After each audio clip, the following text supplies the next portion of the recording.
Ako po ay nandito sa inyong harapan para ilatag sa inyo ang plano ni Pastor Apollo C. Quiboloy. Ako po pala si Master Judea. Ako po ay hindi miyembro ng Kingdom of Jesus Christ. In fact, kami po ay dating taga-batikos o kritiko ni Pastor Apollo C. Quiboloy. Pero nagkamali po kami ng pagkakakilala sa Kanya. Yung nasa isip po namin ay kabaliktaran pala sa tunay na pagkatao niya.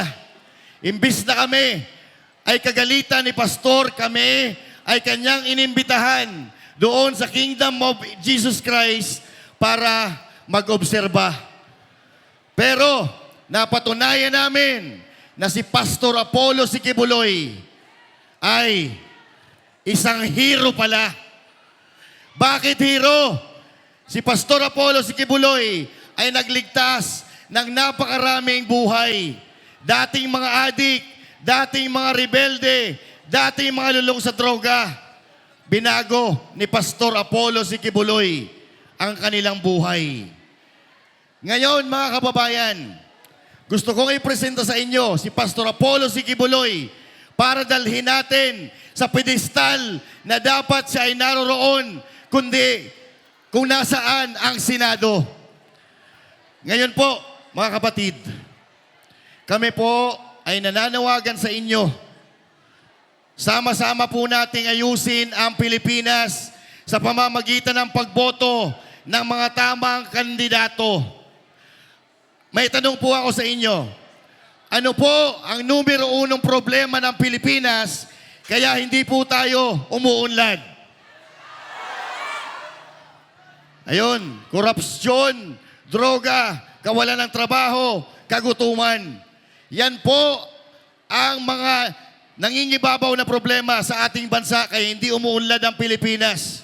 Kung mapupunta po tayo sa ibang bansa, maaawa kayo sa Pilipinas dahil sila nandito na, tayo nandito pa lang. Ngayon, mga kababayan, sa pamamagitan ng PDP laban ng mga galit sa korupsyon, sa tingin ko, mapupunta tayo doon sa pinapangarap ni Pastor Quiboloy na first world country na Pilipinas. Kanina marami po kayong sinabi ng mga problema kung bakit hindi umuunlad ang Pilipinas. Pero ang pag-usapan po natin ay yung pinakasentro na problema at sakit ng Pilipinas. Walang iba kundi ang korupsyon. At yan po ang numero uno na gagawin ni Pastor Apollo C. Quiboloy, ang zero corruption sa tulong ng mga taga-PDP laban na kandidato rin. Zero corruption, mga kababayan. Dahil naniniwala ako, kapag nawala ang korupsyon, lahat yan, hihilain na nila pataas. Pag nawala ang korupsyon sa gobyerno, lahat ng mamaling gawain mawawala dahil ang pinag-uugatan nito ay korupsyon. Ngayon, mga kababayan, kung bakit nagkakaroon ng malawakang korupsyon sa Pilipinas dahil naipasa itong Executive Order number 10, kung saan ito po ang tinatawag na, ano ba tawag doon? Nakalimutan ko tuloy. Liquidation by certification. Ang liquidation by certification, mga kababayan, hindi po sigurado na napupunta talaga doon sa mga proyekto ang pera. Dahil ang ibig sabihin po ng liquidation by certification ay ise-certify lang ng mga politiko yung kung halimbawa may 3 bilyon na pondo ng isang proyekto na yan, yun lang ang nakalagay doon. Pero hindi po siya naka-itemize.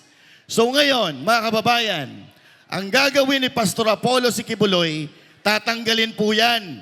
So ibig sabihin, malalaman po natin sa pamamagitan ng pagtanggal ng ganyan na batas na ginawa nila para mangurap sa gobyerno, mauubos po or mawawala ang korupsyon.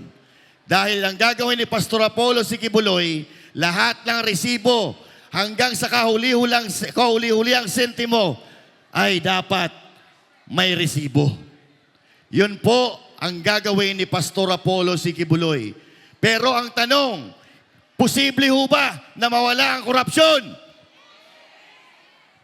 Kung mayroon pong leader na galit sa korupsyon at may katunayan na hindi nang urap, pupwede po ba yan? Pupwede po mangyari yan.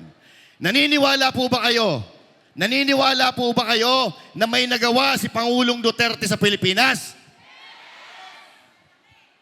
Sabi ni nanay, malaki ang nagawa ni President Duterte sa Pilipinas. Now, sa tingin nyo, mag-i-endorso si PRRD ng hindi niya pagkakatiwalaan? So, ibig sabihin, itong Duterte, mga kababayan, ay pinagkakatiwalaan ni Pangulong Duterte at naniniwala siya na ipagpapatuloy nitong mga ito ang kanyang nasimulan. Na noong panahon ni Pangulong Duterte, kahit papaano, gumaan ang ating buhay, naging mapayapa ang ating kapaligiran. Pero ngayon, tahimik po ba ang Pilipinas? Hindi po tahimik ang Pilipinas dahil nagpabudol po tayo.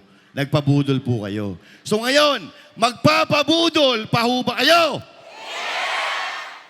Ito na ho ang tamang pagkakataon para gumanti tayo.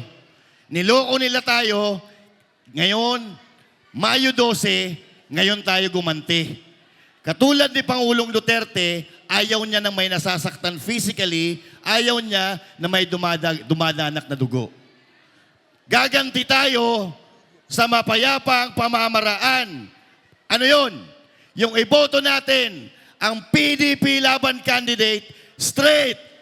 Pwede po ba yun? Now, si Pastor Apollo C. Kibuloy, number 1 sa kanyang plataforma ay korupsyon. Sabi niyo kanina, posible.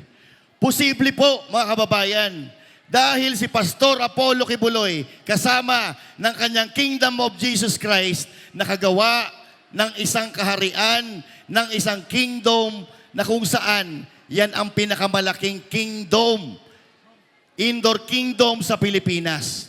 Kung meron po kayong mga cellphone, kingdom sa Davao, Glory Mountain, Prayer Mountain. Yan po ay nagawa ni Pastor Apollo C. Kibuloy nang walang pera na nanggagaling sa gobyerno. Kung kurap si Pastor Apollo C. Kibuloy, wala namang pera na nanggagaling sa gobyerno, magagawa kaya nila yan? Hindi po. Hindi po nila magagawa yan kung kurap si Pastor Apollo C. Kibuloy dahil hanggang sa ka-5 sentimong duling ay pinahahalagahan ni Pastor Apollo C. Kibuloy. At si Pastor Apollo C. Kibuloy ay hindi lang po aktibo sa pagsugpo ng rebelde sa Pilipinas, kundi aktibo rin siya sa paglilinis ng Pilipinas. Sa pagtatanim ng puno, paglilinis ng kapaligiran, naniniwala tayo na ang katumbas or ang solusyon sa problema natin sa kalikasan ay ang paglilinis at ang pagtatanim ng puno. Yan po ay matagal nang ginagawa ni Pastor Apollo C. Kibuloy. At naniniwala ako, mga kababayan, na ang tunay na nagmamahal sa kalikasan ay tunay na nagmamahal sa bansang Pilipinas. So ngayon, mga kababayan, si Pastor Apollo Kibuloy ay number 53 sa balota. Gusto ko pong marinig sa inyo, kung iboboto po ba natin si Pastor Apollo C. Kibuloy? Parang mahina Parang hindi ako naniniwala. Kasi parang mapapanood ata ito ni Pastor Iboboto po ba natin si Pastor Apollo C. Kibuloy? Ayun, naniniwala na ako.